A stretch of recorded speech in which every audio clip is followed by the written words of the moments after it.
the Minnesota Wild podcast, presented by Acrisure. And now, with the Grand Casino Postgame Show, here's Kevin Fallness. Puck dies short of icing. That's going to do it in game number 1. Wow. Avalanche win it. They remain undefeated in the postseason. They're 5-0. They win this hockey game with a late empty netter, 9-6 from Ball Arena. Most goals the Wild have given up in franchise history. Previous high was 7 to Dallas in 2023. Despite being down 3-0 at one point, the Wild actually held the lead in this hockey game in the second. Foligno made it 5-4, but 5 of the final 6 goals go to the Avalanche. Wild lose game 1. 9-6 is the final. Welcome to the postgame show in St. Paul. Kevin Fallness from the Bob Kurtz Radio Center. Tom Reed is at Ball Arena.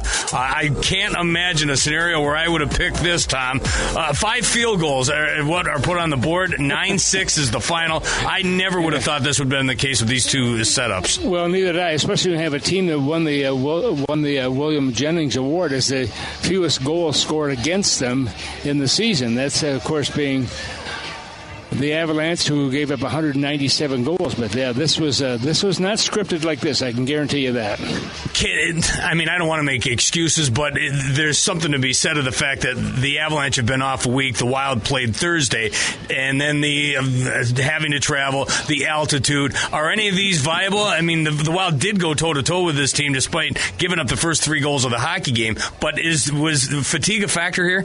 I think it was a little bit, and what Joe said is true also. You don't have near the time to, as the Avalanche did, to really analyze the opposition you're going to be playing against. I mean, Minnesota just had to keep playing and playing and playing, and they did what, a day and a half they had between games from the last game, and the staff has to be able to put together all the different points of play for the video for the players to watch and so on, and maybe there just wasn't enough time to do all of that in the way they normally do it. In your mind, they're not going to ask you, but if they did, do you come back with Philip Gustafsson in game number 2, or was this beyond Jesper Wallsted's fault? I don't think it was his fault, but I don't think he was as sharp as he has been either. And I still maintain you have to have 2 goaltenders throughout the series, because if you have to play 28 games, it takes a lot out of you. And even having 1 or 2 games off sometimes can certainly help. But there's no doubt in my mind that Minnesota tonight, their goaltender, I don't think it was, and I'm not blaming him for the loss. I just felt that there was more to be had from him, and it wasn't there. Tough night all the way around. Thomas, enjoy the day off, and we'll talk to you Tuesday night. All right, thank you very much. Tom Reed at Ball Arena following a 9-6 loss. Yeah, 42 shots on goal on poor Jesper Wallsted. He stops 34 of them. Unfortunately, he gives up 8. They also score 1 into an empty net. The Wild lose 9-6 tonight. In game number 1, the good thing is it's not just a one-off. It's the best of 7. One team has to win 4 games for this thing to be over, so there's plenty of time left in this series. Let's see what the Wild can do as this series rolls on, again, including Tuesday night when they hit the air at 6:45 on the network. Puck drops just after 7 o'clock in the Central Time Zone. We'll break, and then we'll get you some audio from inside Ball Arena, including from John Hines, and more. You're listening to Wild Hockey, presented by Grand Casino.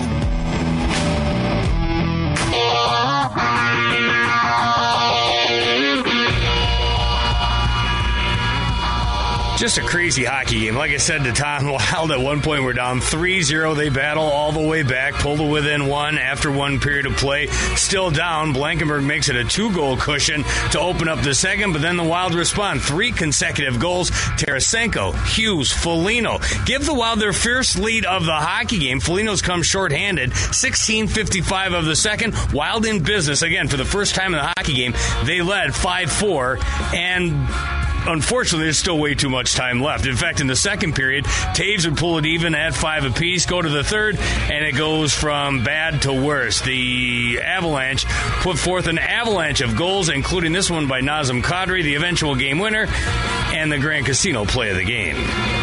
Trendy now won the foot race left wing corner. Got it up high. Middleton a shot. Pinballed around. A breakaway pass here for Kadri. Spurgeon trying to catch him. Nazem Kadri in right circle, a shot. He scores. 7 on the board in game 1 for the Avs.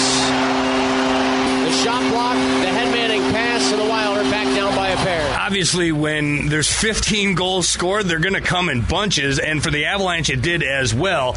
Cale Makar opened the third with his third of the postseason to give the Avalanche the lead 6-5. Then Nazem Kadri made it 7-5 with his first. 2 minutes and 22 seconds after Cale Makar put the Avalanche back on top, Nazem Kadri ends up with the eventual game winner and the Grand Casino play of the game. Where Minnesota comes to play, visit GrandCasino.com to plan your next visit. To the locker room, to the podium, John Hines when we continue. First, let's pause 10 seconds for station identification. You're listening to Wild Hockey, presented by Grand Casino.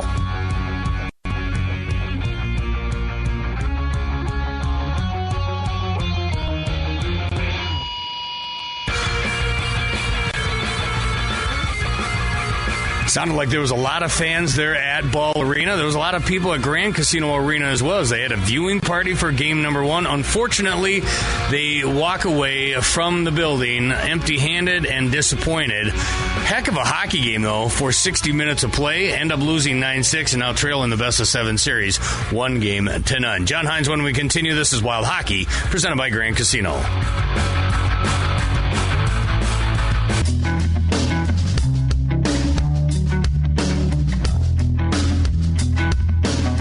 Yeah, I mean, it's stressful at times. It's a lot of emotion swings. Sometimes, obviously, in those close games, you're just focusing on what you can do, and just felt like everything tonight. There were random bounces here and there. I mean, that last goal they scored was such a weird bounce, and but I like the fact that we were able to find a way to kind of push through and get a couple extra. Cale Makar, one of 8 different goal scorers tonight for the Avalanche as they put 9 on the board. Cale Makar ended up leading the game in the first period after getting drilled by Marcus Foligno, but he comes back, delivers 2 goals and 3 points. He was ahead of +2, 3 shots on goal, and 2 block shots. Cale Makar, certainly one of the stars for the Colorado Avalanche as they take game 1 tonight in front of 18,148 at Ball Arena. We're going to hear from John Hines in a matter of moments, but first, let's go into the Wild locker rooms. Looks like Jesper Wallstedt, after getting hung up for 8 goals against, 34 saves on 42 shots. The Great Wall of St. Paul addressing the media. Let's join him in progress. Yeah, that's for sure. Yeah, they were good. Very good off the rush. And they took care of their chances. Felt like the puck just had ice today for them. Yep. You guys are in that track meet, though. I mean, through 2, that's not a team that you want to get in a track meet with and try to just outscore them. No, but at the same time, I think if we score 5 goals, we should win a lot of the games. Today was a rare night where they got 8. That happens, but just got to flush that and let that go and move on to the next one. It looked like that face-off dot to your left is where they shot from a lot with some success. Is that a weird thing for you? Have you faced a lot of shots like that before? I've faced shots from everywhere in zone. That's maybe just where it ended up happening, and they got some good shooters. And then today the puck just had ice and ended up going in. I just got to be better for next game. There you go, Jesper Wallstedt with the media. Now let's join John Hines in progress. Yeah, I mean, I think there's a lot to unpack in this one. You know, it was a bit of a helter-skelter game, and obviously you can tell by the score. So, we'll take a look at some things and take some lessons out of this one and be ready for game 2.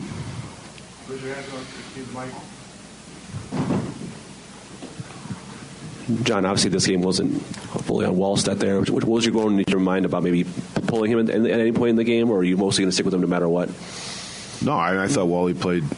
I mean, look what the score was. It like we can say it was 9, but they got the empty netter, and I mean, their guy was in for a lot of goals against too. You score 6 in a playoff game. You come back from down 3 to take a lead at one point. Does that say something? I mean, do you try and build on that, or just how do you digest that part of it? Yeah, listen, the game was helter-skelter. We lost the game. There's certain areas we got to clean up and be ready to clean up, and we will. It's, if you lose a game, you got to take the lessons out of it and move on. If you win a game, you got to take the lessons out of it and continue to move on. That's what playoff hockey is. So there's certain things that we didn't do. I think there was multiple goals on things that, we could have done a better job on. To me, that's a positive. You know, we pushed back and came back. That's what we do. That's who we are. I think those are positives. But, you know, you have to be on point with attention to detail against this team. And if you're not, you know, you leave yourself vulnerable to give up chances. And we gave up some chances, and they capitalized on them. So for me, a lot of the issues tonight for us are fixable. John, we didn't really ask you about the quick turnaround this morning. I mean, how much, 36 hours ago, you didn't even know you were coming yesterday until 11:30 at night Friday. I mean, so you give them Friday off. Yesterday's an optional. Like, do you think a practice could get this team I don't prepared? think the practice has anything to do with it. Mm-hmm. I think it's all about wrapping your head around the series and understanding the differences between Colorado and Dallas. And you have to take into account as well, Mike, that we just came off a 6-game series. So, there's guys that are playing a lot of minutes, hard minutes. Our team is always, responds the right way. I think if we went out there for, a 30 to 35-minute practice, it wouldn't have made 1 ounce of difference on this. It's about the mindset and understanding the differences between the two series and making sure that you have the energy and juice to be able to play. Now, in saying that, we had the energy and juice to play tonight. The details that we need to have against this team weren't as strong as they needed to be tonight. Yeah, and that's what I was alluding. Not that you should have practiced, but just that this is a big difference between Dallas and Colorado. So, do you feel like a day of more preparation would help you when probably you thought you would have had a full practice today? I don't think so. Any other questions? Yes? Just everybody healthy from this one, John? You okay that way? Or any changes you expect to have to make for next game? I don't have any idea right now. Anything else? Thanks, everyone. All right, thanks. Short but sweet. The head coach of the Minnesota Wild, John Hines, with the media following a 9-6 loss in Game 1 to the Colorado Avalanche. We'll take a break, then we'll get you back inside that Wild locker room and get you ready for Game number 2. It's right around the corner, Tuesday night, right back there in Denver. But a decent start time. Not 8:52. No, it's 7 o'clock Central Time. I'm not kidding. That's pretty cool. That's the silver lining on a dark cloud of a Game 1 loss. But we'll try to shed some more light on some of the stats and other info when we continue. This is Wild Hockey, presented by Grand Casino.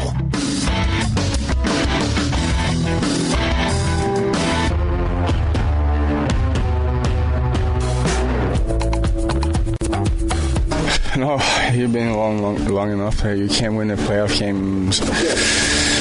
Well, you should win when you score 6, but not when you let in 9. So that's just that's the way it is. Mats Zuccarello scored his second goal of this postseason in a Wild one where the Wild scored 6 and still lost. Like Zuccarello said, you score 6 goals, you should win the hockey game. Well, not when you give up 9, and that's what the Colorado Avalanche did in their way to take Game 1 of this best-of-7 series. Quinn Hughes, another good night for him on the back end for Minnesota. A goal and 3 points. Just shy of 29 minutes of ice time, 2 shots on goal. Quinn Hughes ready to address the media. Back inside that Wild locker room we go. Lost 1-0 or lost whatever it was tonight, it's still a loss. Yeah. The tight turnaround just in terms of preparation to reset for round 2. This is a very different team than Dallas. How much did that have a factor? I don't think it was a factor. I mean, it's the playoffs. You're going to have a day and a half, 2 days. I think we actually got more than what we would normally get. Mm-hmm. So it's the positive you can generate so much offense against these guys. Was that kind of something you took out of it? Was it the way you guys were creating as a group? Yeah, I mean, we got guys that can create, and we know we're going to be able to do that. But same with them. And I think as the series goes on, just get a little bit tighter. Especially in the second period, what did you like about the push that really kind of turned the momentum? Yeah, I mean, we just stuck with it. We're competitive. That was going to happen with our group. And the same thing goes for Game 2. We'll be ready to go. There you go. Quinn Hughes with the media. Jared Bednar, head coach of the Colorado Avalanche, in progress. And just making mistakes on it, like we didn't know what the coverage was on the face-offs and in all 3 zones, and sort-outs in the D zone. They're a dynamic offensive team, so they're going to have movement. But if you come back into your own zone in the right areas of the ice, and then you're communicating it all, some of the sort outs would have been easy. Like it wasn't difficult coverage. Like they make some plays on some difficult reads. Every team does, but we had way too many that were routine where we were giving up scoring chances. So we just needed to commit to it defensively, tighten up, and ramp up the communication. And I felt like if we did that, the way we were skating and moving the puck, that we give ourselves a chance to win. Gareth and Peter. Jared, Naz made a comment about watching a lot of this goaltender, and he said he picked his spot, he picked it properly, and then you had Malinsky, Drury, and both of Cale Makar's goals kind of from the same spot. Like, was there extra scouting on this goalie that you guys did to kind of do what you did tonight? No, same as every series that we go through. Now, you're going to have games where, just to go into like how we would pre-scout a goalie, or just you're going to give them target areas in certain situations, and sometimes you hit them a lot and sometimes you don't, it's a lot easier to say, hey, you got to shoot here in this situation than actually do it. There's defenders, sticks, you're getting leaned on, all those things. And some nights you hit those target areas a lot and the goalie makes the saves, There you go, a taste of the opposition. The head coach of the Colorado Avalanche, Jared Bednar, on Nazem Kadri, saying he found the weakness of Jesper Wallstedt, and did they in fact exploit that? Well, 9 goals on the board, 8 of them outside of the one into the empty net by Nathan McKinnon to finish it off. But regardless, if they found his weakness or not, now the question is going to be to John Hines if they come back with Jesper Wallstedt, who's been outstanding all postseason long, outside of maybe this one game where there was a couple that he would want back, or do you turn your attention to Philip Gustafsson, who was also very good throughout the course of this regular season, has been idle since the end of the regular season. But now do you put the keys over to the Gus bus and let him take game number 2? Interesting topic of conversation for John Hines leading into that matchup Tuesday night, again at Ball Arena. We'll break, and then we'll continue to wrap things up here for game number 1 and get you ready for that second one as we get you a preview and send you off into the night. You're listening to Wild Hockey, presented by Grand Casino.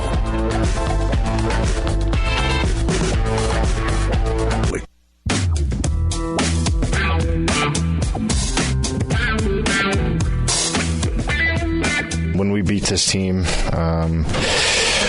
we stay on top of their guys and don't give them space, and tonight we didn't do that. I thought we took it to them at times, and we just couldn't slow them down.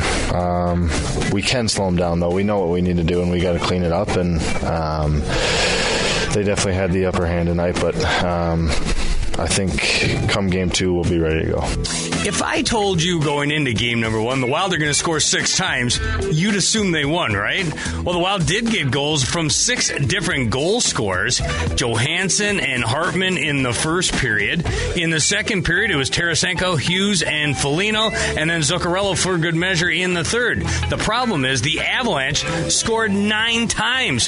4 of them go to, 5 goals go to 4 different defensemen for the Colorado Avalanche as they run up the score and take game 1. Again, 9-6 is your final. And don't forget the Wild were down 3-0 in this contest at one point, and not only battled back to tie it, at one point actually led the hockey game 5-4 on the Foligno shorthanded goal at the end of the second period.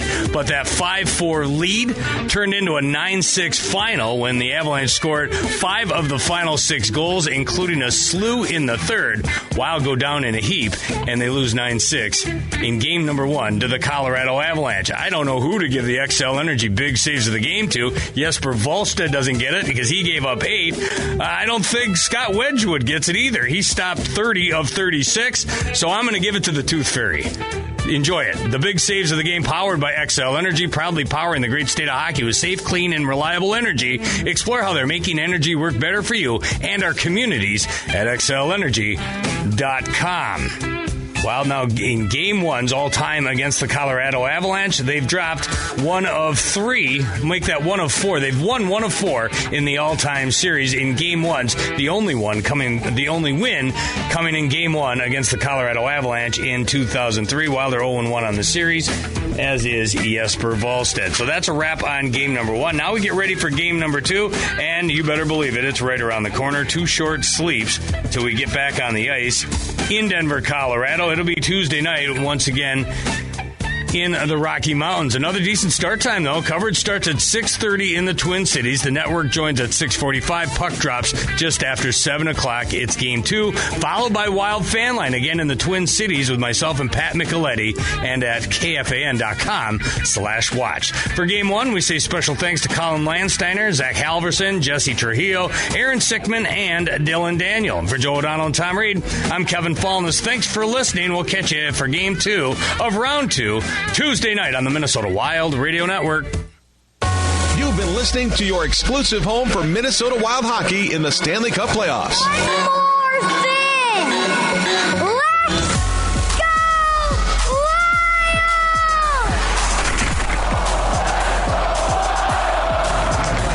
Wild! Wild hockey in the Stanley Cup playoffs is presented exclusively by the Minnesota Wild, the National Hockey League, and the Minnesota Wild Radio Network.